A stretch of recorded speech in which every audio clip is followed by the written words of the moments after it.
All right. Well, hello, everyone. My name is Elena, and I'm currently art director at LARIAN.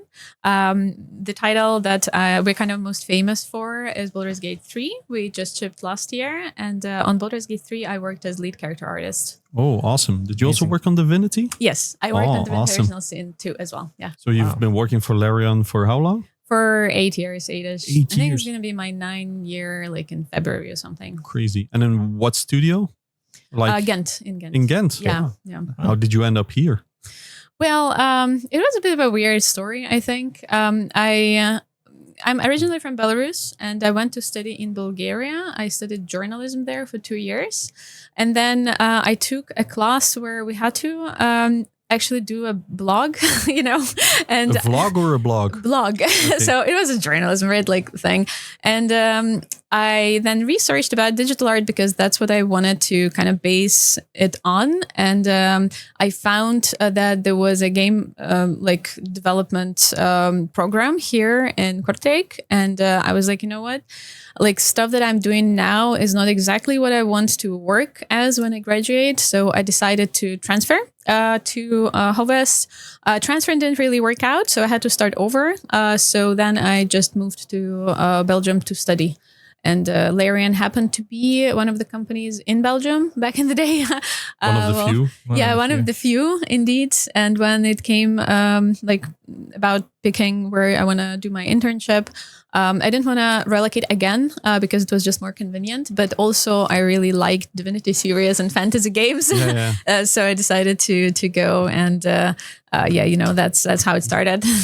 Yeah, so it's a program that you were an intern. Is that what I...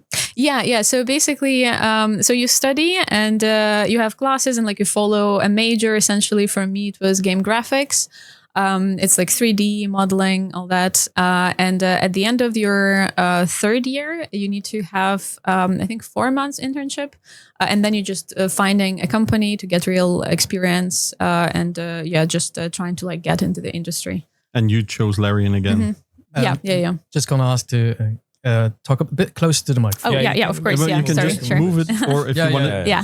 want to lean back, Just All right. Okay, You can lean back if you want to, and just take the mic. You can do whatever you want. Sure. Yeah. it's super flexible. It's a very sensitive mic, so Okay. the minute it's a bit too far, it just cuts off. And Oh, no. Yeah. Well, sorry about that. It's totally fine. It's totally fine. They were tweaked on our loud voices. Yeah, I've been talking for too much. And You just had a talk on the stage. Yeah, we could. We have this view of the bar, and there's a beamer, and your talk was. We could see when your talk was finished because you were up there. Yeah.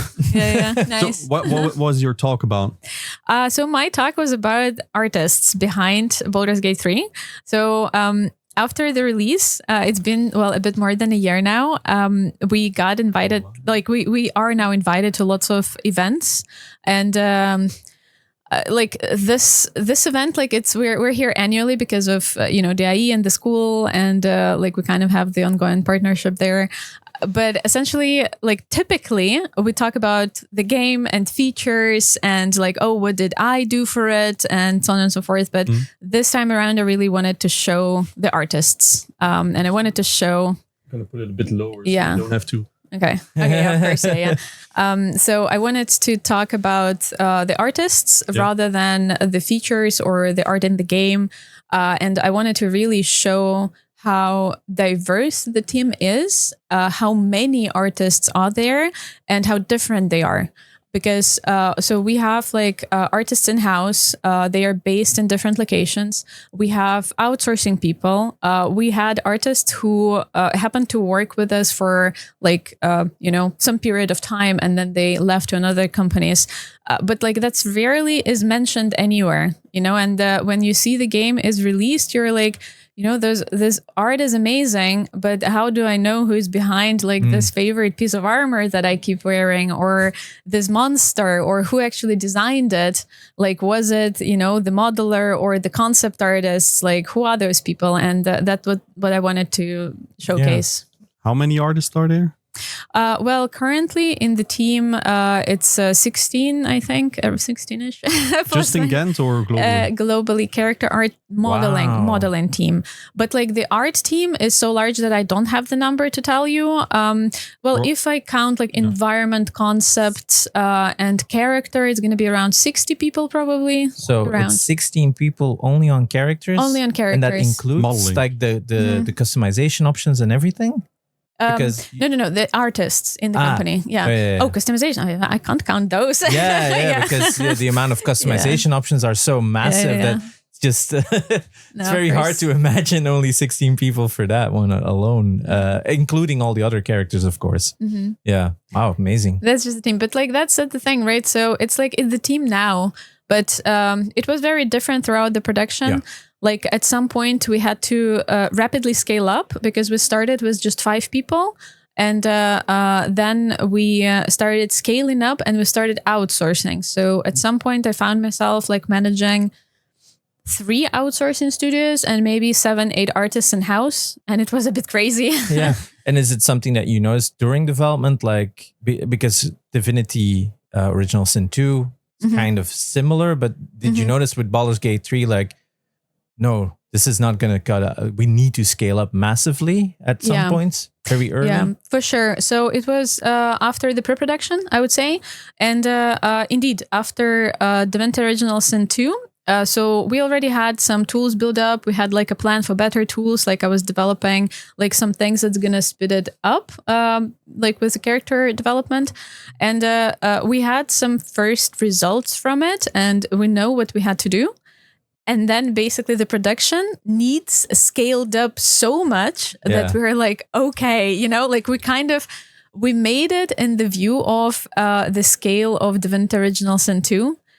And then it just blew out of the proportion. So it stretched the tool and our capacity to the max. And we were like, yeah, okay, like we needed to go even further essentially with it. But it's always like this. So you think like, making 10 characters was hard. So next time I'm going to do this, this, and this to make my life easier. And then next time you need to make 100 of characters and then it's still hard. So the level of, how hard it is doesn't drop. It only increases. Yeah. And of course the game has been like critically, publicly admired by a lot of people. But for you personally, what has been the most memorable moment of the entire reaction of it? For me, it was the panel from hell that we did before the release, actually. So our PR team organized the last panel from hell where we announced Dragonborns, where we announced some of the customization options and showed some of the dialogue options. It was crazy. So we shipped a bunch of influencers, streamers, press in Ghent. And we had this... the stage prepped, like Sven was wearing his armor. It was insane. We obviously showed the bear scene. I'm not sure if everyone knows. So that was insane. So yeah, for me, I think that was the most memorable and fun moment. But there were so many more. Yeah, like throughout. It's been a crazy year, probably. Yeah, for sure. You've also worked on Divinity, right? Yeah. So you're really happy that there's going to be a definitive edition now on PS5? Of Divinity. Yeah, Divinity Original Sin 2, right? It's not my expertise to talk about this, so It was on Twitter today. Today. All right. Because I'm like, I haven't checked Twitter, so I was like, am I gonna now reveal something? No. I thought you were going to ask. Sure. You're happy that there's very probably happy. Original Sin 3. There was it was rated by Peggy today. And that's always public, so nice. That's why. Right, yeah. So, is there something we should look for that you? Well, there's gonna be a while before we can share anything really. But obviously, from what we've talked about and stuff that was available publicly. Mostly, I would say go follow Sven on Twitter. That's where all of the info usually. Yeah. We're not gonna ask you about anything upcoming. We don't want you to be like the whistleblower. We don't want the scoops. No, I was like, is there anything that no, we're not gonna models that she created? Right? In the original game, yeah, of course. Because a lot of people only learned about LARIAN because of Baldur's Gate. And because in your internship, you were already working on Original Sin 2. Yeah, absolutely. Right? Yeah. Oh, yeah. So for Original Sin 2, I made Melody. I made, oh God, what is the name? I want to say Gortash, but Gortash is from PG3. Gareth. Okay, Gareth. I actually did all of the trash you see in the game. So scattered trash, all mine. I did the trash files. I did the trash. We all make trash. All of the potions I did as well. I did, most of the lizards heads except like a few. And I did a lot of other heads for other players. Never posted them on my portfolio. Actually, they like looking back, they're like, oh no, they're so bad. But I did it. Did a couple of hairstyles as well for them. For elves, like me and concept artist Tanya, we kind of designed the hairstyles of elves for the most part. I did color customization system as well for and just dress up characters in the game. We did together with designers. We worked on the arena and we kind of so it's like a PvP kind of mode that you can play. And we figured out how do we dress characters? What do we do with colors? How do we make them visible in the arena? It was pretty tough. But I need to actually remember it's been a while, open my right? portfolio or something and see what else did I do. We have a question from a maybe future colleague of yours. Okay, nice. As a UI UX designer who'd give his kidney to work for LARIAN, what tips can you give me to get into the industry? Oh, into the industry. Well, one of the tips, of course, if you're a student, get an internship, right? So he's not a student. He's been working as a UI UX designer for...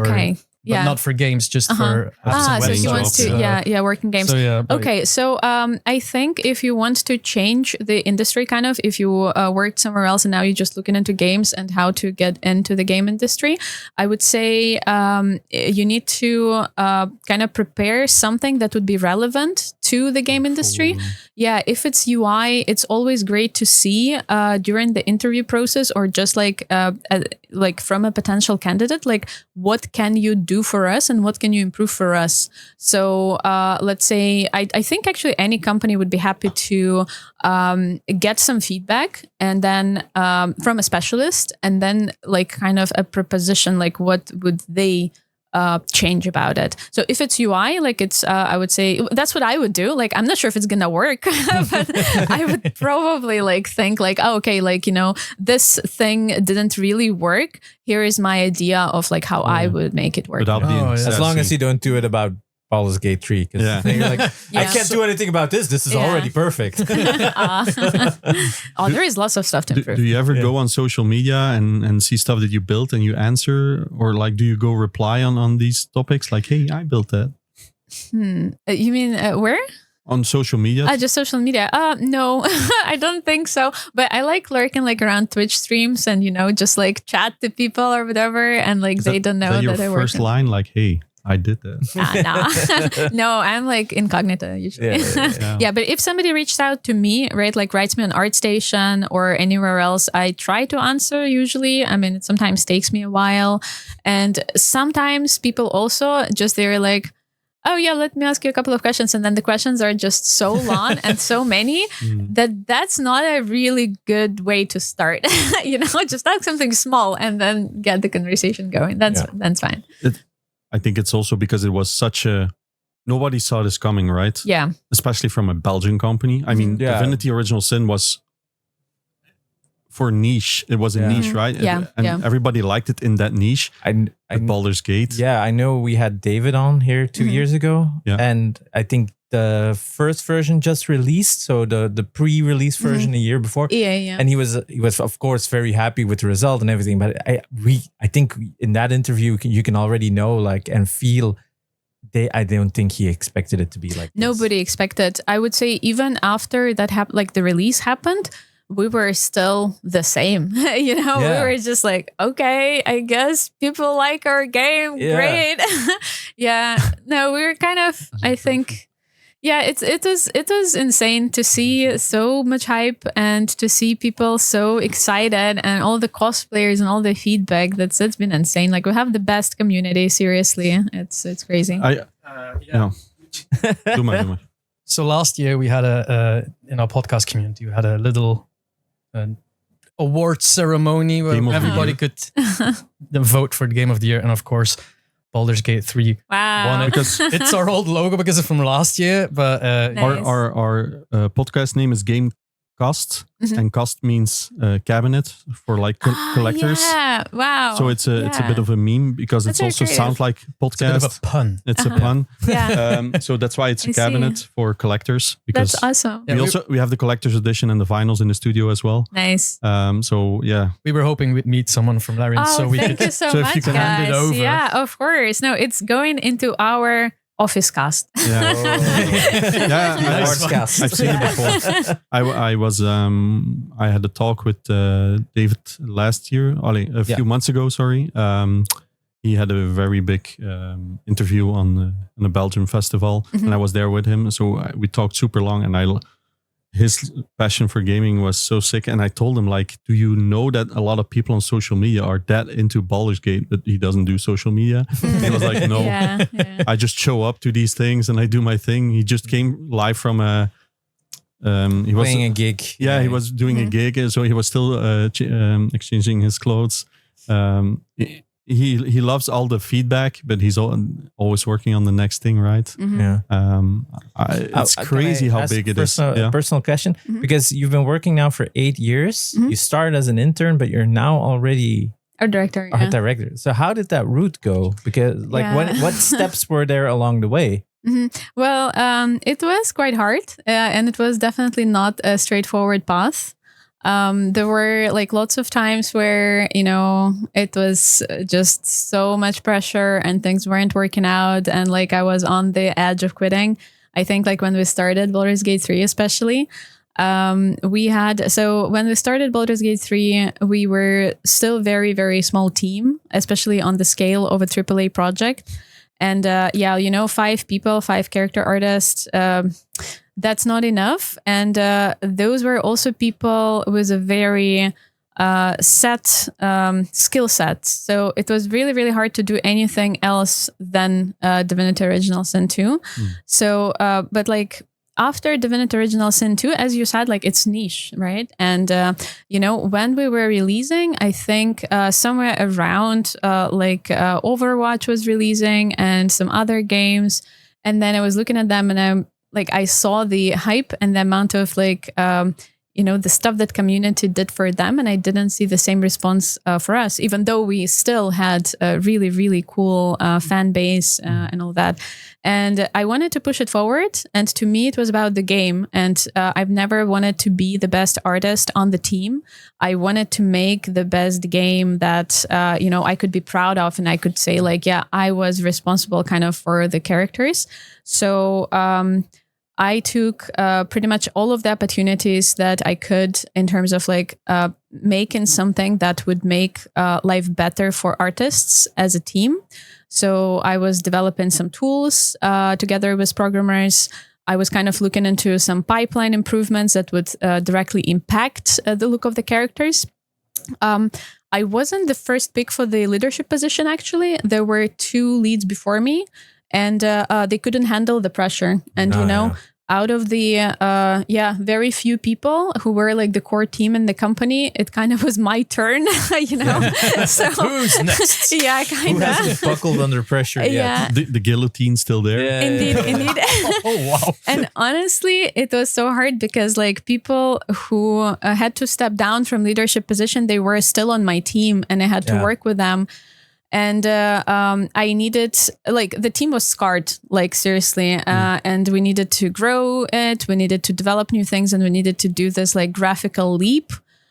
So it was lots of pressure. And I think for 2 years, I wasn't sure if what I want to do going to work out. But then when we started seeing first results that really what, I think if mattered. everybody sees the results, it's been the best decision they could have made because scaling it looks any amazing. Development company is the pressure. There's another question from the chat, which is related to did you meet with the voice actors before doing face models, or did that happen later in the flow? We didn't, and most of them didn't look like. I mean, we never even referenced them, and we didn't hear their voices in some cases. So Asterion, for example, he was casted pretty early. And actually, like, he was planned to be a tiefling. So if any of you seen like the GDC talk that Sven gave last year, he also showing him. I think it's somewhere on Twitter, honestly. So yeah, that's how like it was. Okay, it was like a generic character. It wasn't yet a custom character, but yeah, that was Asterion. And then we actually developed the face. But I don't think we've seen the actor. Okay, we've heard the voice. We've heard the voice of Shadowheart as well, but I don't think, Carla, for example, was casted after the model was done.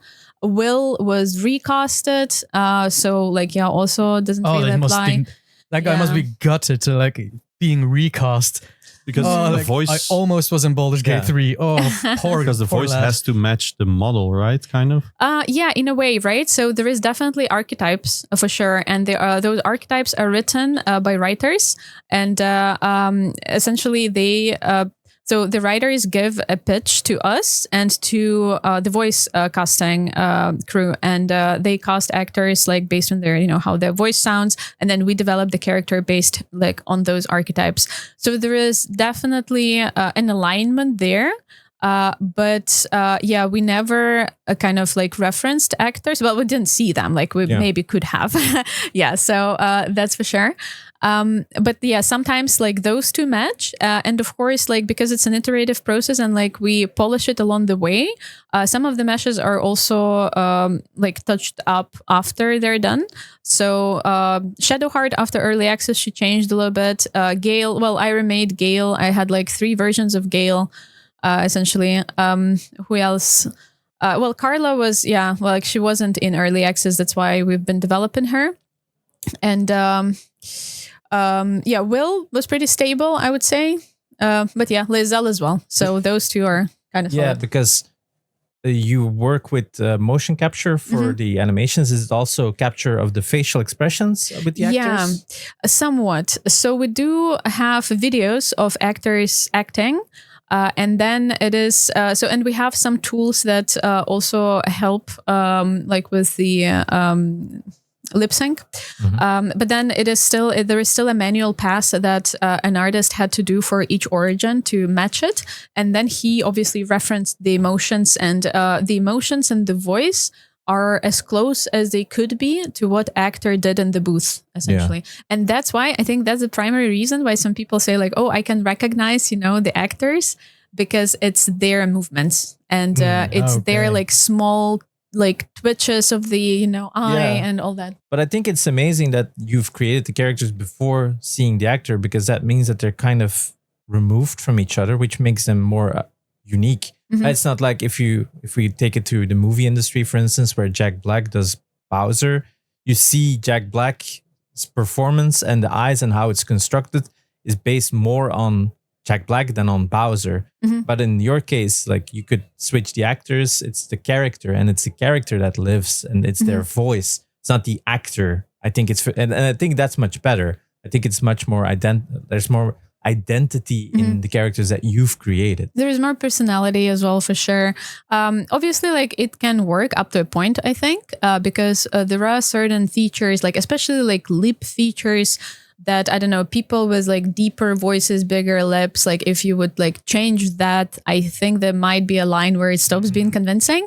But it's still pretty forgiving, especially in the, like, it's a bit stylized as well. So I mean, it's fine. And there was a different thing I wanted to pick in that you mentioned earlier, is a AAA production. Did you feel, so let's say for Original Sin 2, it's like AA. Did you ever feel that, like, in production, like, oh, now we're a AAA studio? Or is it just this magical thing that people say, but you don't actually... How was it sold to you guys? Like, hey, we're going to do something bigger now. Is that how they sold it to you? What was the pitch? I think so. After Divinity Original Sin 2, Sven, our CEO, right, he gathers us all in the kitchen in the Ghent office because that's the only space that like we could, just that's not stand. filled up with 100 desks. How many people are you? Like 60, maybe 50. And then he's like, so I'm going to announce a new project. We're going to make Baldur's Gate 3 and we're going to do it in 2 years. And we were like, okay. And then we're like, the people who were longer at the company, we're like, that's never going to happen. Every single senior coder knows that.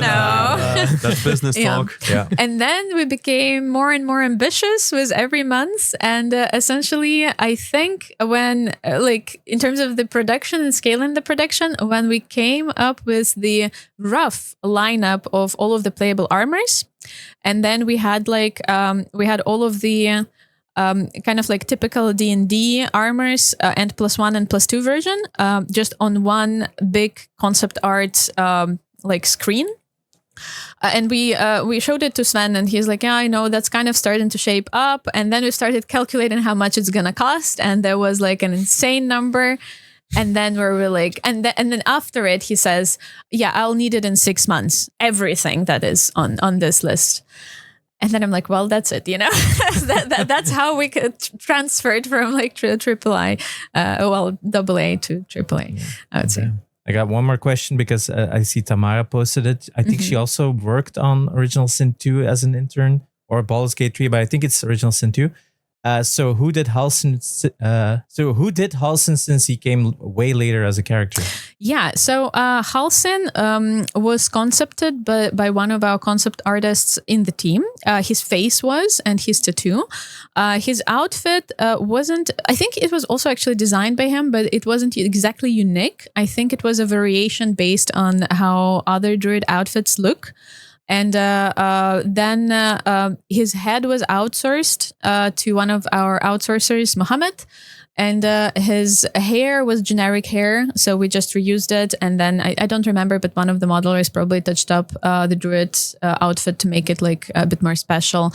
Halsin wasn't as core or as important of a character till he was. So I think it's one of the cases where you kind of just made a character and then the way he looks and the way he talks influenced the story in a way where he became more meaningful. Because with writers, it's also a very, very iterative process. Like in the production, we don't get too attached to the story. And I personally think that like any leaks that we had is just useless because it's going to change. So basically throughout the production, it was like, we accidentally leaked like this dialogue or this thing. Like, honestly, it's just going to be changed again and again. It's also building up the hype a bit, right? So kind of, well, not intentionally. They want to build the hype, but they want to build the hype. Is there like a major bin of trashed characters, like scrapped characters? Sorry. If we scrap character, we reuse it. So I have a really, really small handful of things that I can name that like didn't really get into the game for reasons. It's mostly, so the reason why we wouldn't reuse it if it was meant to have a unique rig and animations and we just didn't have the capacity in those other teams. And then it got scrapped and it might not end up in the game. Everything that we did in terms of the heads, hairstyles, outfits, it got scrapped. We reuse it for something else. It's crazy. Yeah. That means you have a very good production line. We're prepared to change anything. How many NPCs are in the game? 2,000. Okay, it's so everything approximately. Anything can be used somewhere. Exactly. We have this like the thing that we call it Loka, but essentially it's a tool. It's an online tool for our voice casting, and it has a direct link with the editor, and then it basically shows you those files we call root templates. It's like a root template of a character, right? That is like placed in the world in the game. And basically it tracks it, and then it gives you the information about them, so they could cast it. And there are some filters. So how I know that there are 2,000 characters? Honestly, I don't know if I can believe this number, but that's what this tool showed me. It showed me a bigger number, but I was like, some characters are like helpers or like, just invisible characters that used for some random stuff. And but like when I did just like filter on all of the playable like humanoid races, that's like, I got the number more than 2,000. And I was like, okay, Crazy. that's a couple. A bit too much. Well, Amazing. What's your favorite game of all time? Of all time.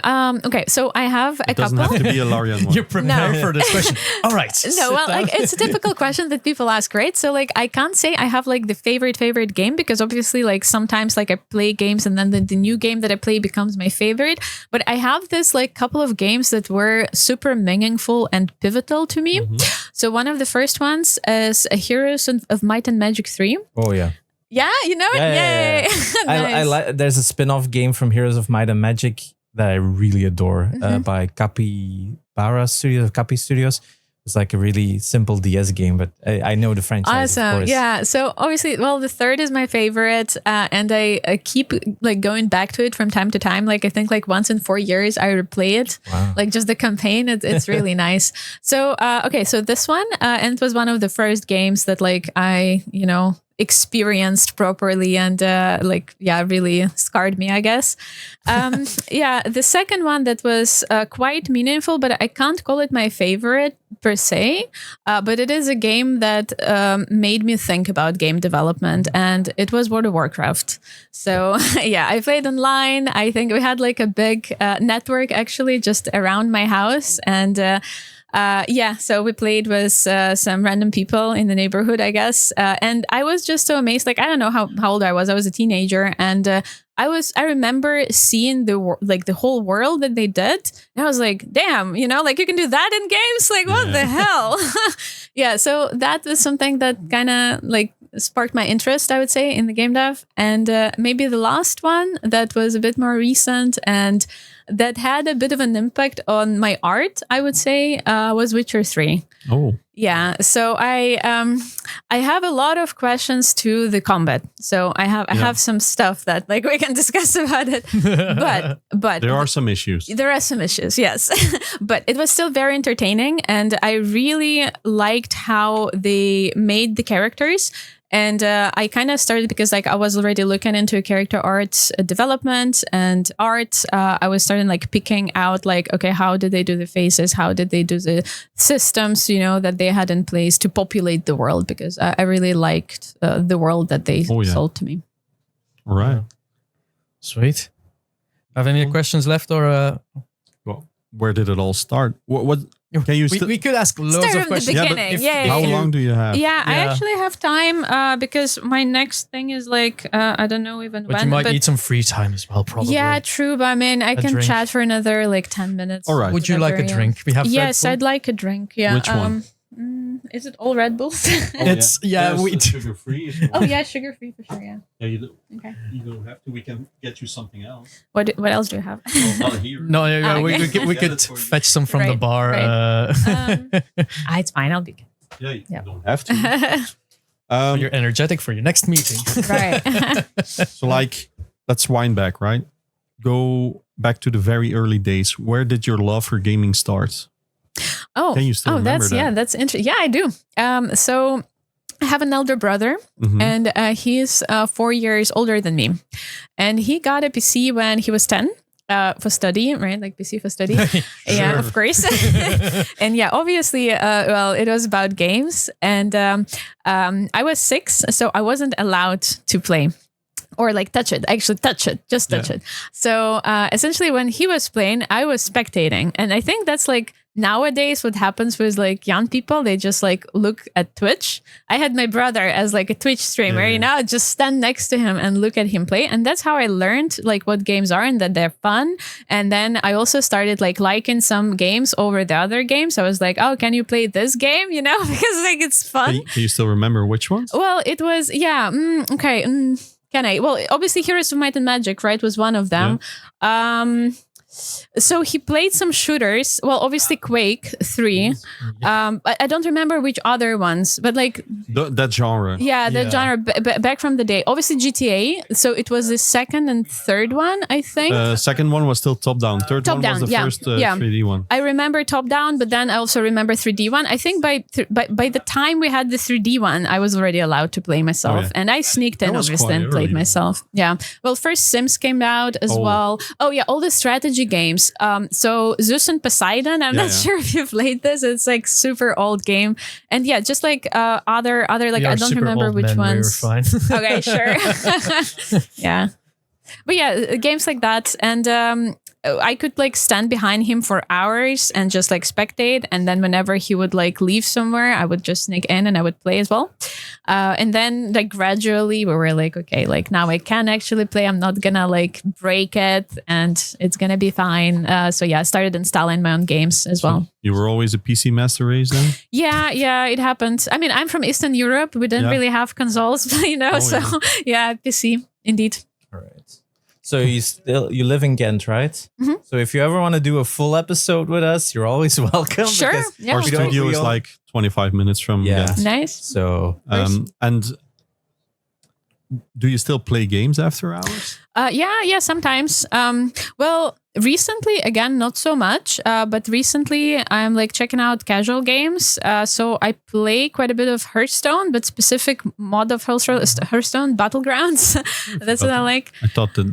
Yeah, it's been a while since I've heard about Hearthstone. I thought it was dying. No, it was dying and it died, and then they did this like it's a mod or whatever, and like it's very passive, and I quite like it. Like big games, obviously, if some of the like AAA titles release, like I'm trying to check them out, especially like in the art sense of things. I'm not sure if I'm going to play Dragon Age. We'll see. I'm kind of like on the lookout for the reviews and all that. We'll see. They've been positive. So I've heard a lot of people are playing. I received very happy with it, but I haven't been able to play it because I've been setting up stuck here. I see. Yeah. But so from time to time, I like either go back to the like old favorites, or I try to explore. But I obviously play much less than, for example, my partner. He's a designer, and like he's just like devouring games, But it's his job as well. So I sometimes just. You mentioned a lot of fantasy games. Do you like other genres? Fantasy is certainly my favorite. I did like Guardians of the Galaxy, which is like sci-fi. The Square Enix game, but like it's close to fantasy, I think. So space fantasy. Yeah. What throws me off in sci-fi is that I don't like this like hollow, plasticky, lifeless feel. I like it to be believable and grounded into something, and I think fantasy is a bit more. Like doing that more in a way. I have this thing with movies as well. But some of the sci-fi, especially if done well, for sure. Yeah, sci-fi could really use the excuse of like, it's lasers, it's machines, it works. While fantasy is with lore and it this lake is here because this river and But also another thing that's really interesting to me is that I can't stomach first-person games. I've tried shooting. Also I forgot to mention my like game that I spend most hours in, Dota. I play a lot of Dota. Wow. Okay, but anyhow. So with the first person shooters, right? I tried them again. It's just I can't. Yeah. And I also is it nauseous? No, partially nauseous, partially is just like it has something to do with the immersion, and how I feel in the game is just too close. I need a bit more space to like have space to do stuff.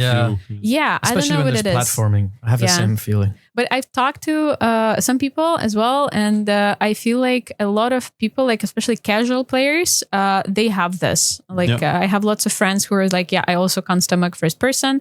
Some of them can stomach Overwatch, but like I tried, and it's Overwatch is also super fast and speedy. So Dota is fast too, actually, but it's like it's kind of top down. So. All right. I think we're gonna let you have some free time before you have your next meeting. Of course.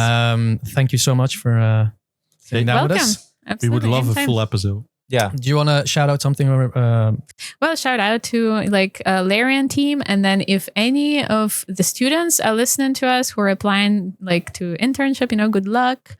You're gonna make it. Yeah. Oh, yeah. Exam soon. Yeah. Come luck, say everybody. hi. Yeah.